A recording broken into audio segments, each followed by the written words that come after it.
विद्यार्थी शाळेत, शिक्षक रस्त्यावर.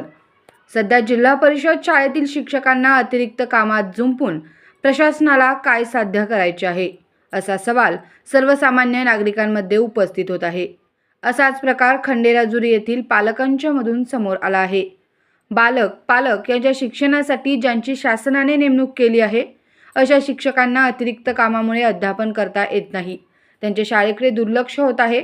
शाळेतील शिक्षक विद्यार्थ्यांना अध्यापनाचे काम न करता अतिरिक्त कामामुळे रस्त्यावर फिरताना दिसत आहेत.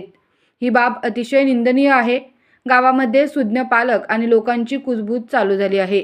अध्यापनापेक्षा शिक्षकांना इतर कामे जास्त असल्याने त्यांचे शाळेकडे दुर्लक्ष होत आहे. लवकरात लवकर शिक्षकांना फक्त अध्यापनाचे काम लावा, अन्यथा आंदोलन करण्याचा इशारा अखिल भारतीय सेनेचे कार्यकर्ते शहाजी काटे व विनोद कोळी यांनी दिला. या प्रकरणाची प्रशासनाने गांभीर्याने दखल घेतली पाहिजे, नाहीतर शाळा बंद आंदोलनाचे धोरण गावकऱ्यांनी ठरवले तर ते महागात पडेल.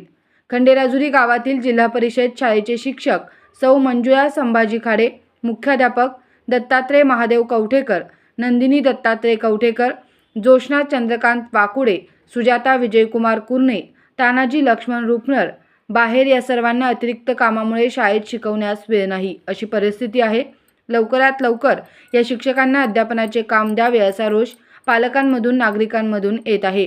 तसेच या शाळाबाह्य कामात फिरत असणाऱ्या शिक्षकांवर कारवाई करावी, अशी मागणी शहाजी काटे व विनोद कोळी यांनी केली आहे. खंडेराजुरी जिल्हा परिषद शाळेतील शिक्षक आणि हायस्कूल शाळेचे शिक्षक रस्त्यावर फिरताना दिसत आहेत. त्यांच्यावर तात्काळ कारवाई करा. ते ज्या कामासाठी करत आहेत त्या कामासाठी ग्रामपंचायतचे सदस्य, ग्रामपंचायत कर्मचारी, तलाठी, ग्रामसेवक, सामाजिक कार्यकर्ते यांची नियुक्ती करा आणि त्या शिक्षकांना फक्त शिक्षणासाठीच मोकळं करा.